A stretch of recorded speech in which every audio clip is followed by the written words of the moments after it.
మీనాక్షి నటరాజన్ కేసులో పిటిషనర్ బండారు శ్రీలత నాంపల్లి కోర్టుకు వెళ్లారు. తాను అనుకోకుండా వివరాలు ఇచ్చారని, ఎవరు లీక్ చేశారో తెలియదన్నారు. కొంతమందితో తనకు ప్రాణ భయం ఉందని చెప్పారు.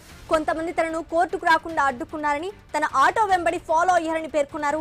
తనకు న్యాయం జరిగే వరకు న్యాయ పోరాటం చేస్తానని తెలిపారు. తనింకా కాంగ్రెస్ పార్టీలోనే కొనసాగుతున్నారని కూడా స్పష్టం చేసినట్టుగా తెలుస్తోంది. ఇక ఇదే అంశానికి సంబంధించి మరింత సమాచారం మా తెలంగాణ బ్యూరో చీఫ్ కిరణ్ అందిస్తారు. కిరణ్, చెప్పండి, మీనాక్షి నటరాజన్ కేసులో పిటిషనర్ బండారు శ్రీలత నాంపల్లి కోర్టును ఆశ్రయించినట్టుగా తెలుస్తోంది. దీనికి సంబంధించి అప్డేట్స్ ఏంటి? ఇప్పుడు మీనాక్షి నటరాజన్ నామినేషన్ తిరస్కరణ అంశం చుట్టే ఇప్పుడు తెలంగాణ పాలిటిక్స్ తో పాటు నేషనల్ పాలిటిక్స్ కూడా తిరుగుతా ఉన్న పరిస్థితిని మనం చూస్తా ఉన్నాం. ఎందుకంటే మధ్యప్రదేశ్ రాజ్యసభ ఎంపీ ఎన్నికలకు సంబంధించి మీనాక్షి నటరాజన్ నామినేషన్ తిరస్కరణ గురి కావడం దేశవ్యాప్తంగా కూడా సంచలనం రేకెత్తిస్తున్న పరిస్థితి అయితే ఉంది. ప్రస్తుతం అయితే ఈ అంశానికి సంబంధించి మీనాక్షి నటరాజన్ తో పాటు కాంగ్రెస్ పార్టీ అధిష్టానం కూడా పోస్ట్ మార్టం నిర్వహించుకోవాల్సిన పరిస్థితి ఉందని చెప్పొచ్చు. ఎందుకంటే బీజేపీ మినిస్టర్ అంటే ఈ అంశం చుట్టూ పాలిటిక్స్ నడుస్తున్నటువంటి నేపథ్యంలో బీజేపీ ఎంపీ కైలాష్ కొన్ని కీలకమైన వ్యాఖ్యలు చేశారు. లీకులు ఇచ్చింది మీనాక్షి నటరాజన్ సంబంధించి ఆమెపై క్రిమినల్ కేసు ఉందనేటువంటి లీకులు ఇచ్చింది తెలంగాణ కాంగ్రెస్ పార్టీ నాయకులే అంటూ కూడా పెద్ద బాంబు పేల్చారు. ఇప్పుడు అది వివాదంగా మారి కూడా కాంగ్రెస్ పార్టీ సంబంధించిన నేతల మధ్య చిచ్చు రాజేసిన పరిస్థితి అయితే ఉంది. అంటే ఎవరు లీకులు ఇచ్చారనే అంశంపై కూడా ఇప్పుడు ప్రస్తుతం అయితే పార్టీలో తెగ చర్చ జరుగుతా ఉంది. ఆ నేపథ్యంలోనే ఈ రోజు ఎవరైతే పిటిషనర్ ఉన్నారో బండారు శ్రీలత కోర్టుకు హాజరవ్వడం ఈ డ్రామా కూడా చోటు చేసుకుంది.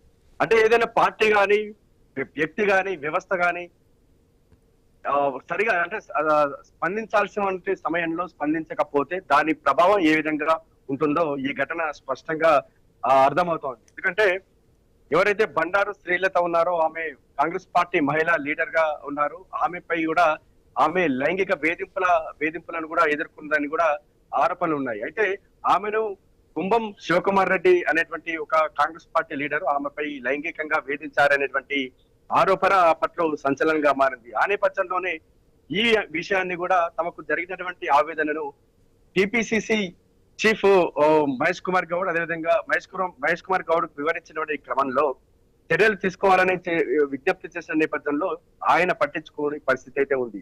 కానీ అప్పుడు ఆయన పట్టించుకోని క్రమంలో ఆ విషయాన్ని తెలంగాణ కాంగ్రెస్ పార్టీ ఇన్ఛార్జ్ గా ఉన్నటువంటి మీనాక్షి నటరాజన్ దగ్గరికి తీసుకెళ్లినటువంటి క్రమంలో ఆమె కూడా పట్టించుకోలేదు. ఆ క్రమంలోనే తమకు జరిగినటువంటి ఆవేదన కాంగ్రెస్ పార్టీలో చాలా ఏళ్లుగా పనిచేస్తున్నటువంటి క్రమంలో తనపైనే లైంగిక వేధింపుల ఆరోపణలు వచ్చాయి. తన పార్టీ సంబంధించిన నేతలే పట్టించుకోలేదు కాబట్టి ఆమె కోర్టును ఆశ్రయించినటువంటి పరిస్థితి ఉందనేది కూడా మనకు వస్తున్నటువంటి సమాచారం. అంటే పట్టించుకోవాలంటే ఒక బాధ్యులుగా ఉన్నప్పుడు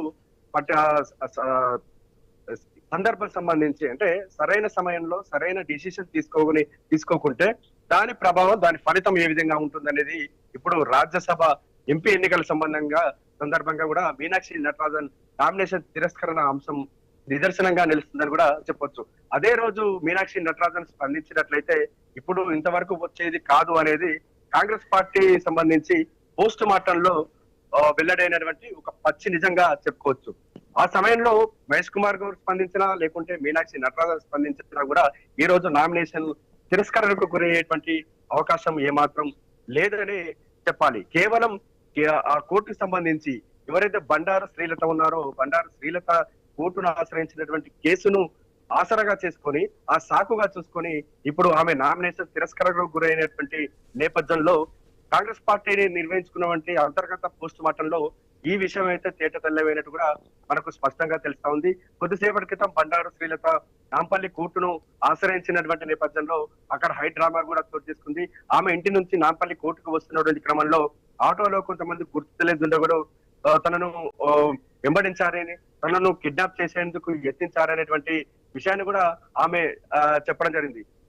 మరోవైపు కొంతమంది కీలక నేతలు, కీలక మంత్రులపై కూడా ఆమె సంచలన ఆరోపణలు చేస్తున్నట్టు కూడా తెలుస్తా ఉంది.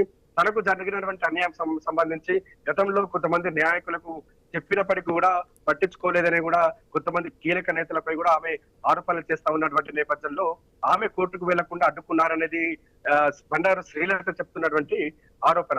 మరి ఈ ఇష్యూ సంబంధించి మీనాక్షి నటరాజన్ అంటే తెలంగాణ కాంగ్రెస్ పార్టీ సంబంధించి ఇన్ఛార్జ్ గా పనిచేస్తున్నటువంటి నేపథ్యంలో పార్టీకి ఆమె పెద్ద దిక్కురాలిగా ఉండాలి. కానీ తనపై ఒక పార్టీలోనే తనపై లైంగిక ఆరోపణలు వచ్చినప్పుడు ఎందుకు పట్టించుకోలేదనేటువంటి అభిప్రాయాన్ని ప్రస్తుతం బాధితురాలు ఎవరైతే అంటే పిటిషనర్ ఎవరైతే ఉన్నారో ఆమె సంచలన ఆరోపణలు అయితే చేస్తా ఉంది. అప్పుడు స్పందించినట్లయితే ఇప్పుడు ఈ గతి పట్టేది కాదనేటువంటి అభిప్రాయాన్ని ఆమె వ్యక్తం చేస్తా ఉన్నటువంటి పరిస్థితిని కూడా మనం చూస్తా ఉన్నాం. మొత్తానికి చిన్న చిన్న టెక్నికల్ ఇష్యూస్ అంటే ఇది క్లియర్ గా చూసుకోవచ్చు. ఇది కోర్టు పరిధిలో ఉంది. ఇక్కడ కూడా పోలీస్ స్టేషన్ లో కేసు నమోదు కాలేదు. ఆమెను ఎవరైతే విచారణకు పిలవలేదు. కానీ కోర్టు సంబంధించి ఒక కోర్టు ప్రైవేట్ కేసు వేసిన నేపథ్యంలో ఇప్పుడు రాజ్యసభ ఎంపీ అంటే ఒక పెద్ద పదవికి గండంగా మారినటువంటి పరిస్థితి మనం చూస్తా ఉన్నాం. అంటే ఆ పార్టీకి బాధ్యురాలుగా ఉన్నారు కాబట్టి ఆ బాధ్యురాలుగా ఉన్నటువంటి నేపథ్యంలో సరైన సమయంలో సరిగా స్పందించకపోవడమే ఈ రాజ్యసభ ఎంపీ నామినేషన్ తిరస్కరణకు గురైందడానికి ఈ ఘటన సజీవ సాక్ష్యంగా నిలుస్తుందని చెప్పొచ్చు. ఇది ఒక కాంగ్రెస్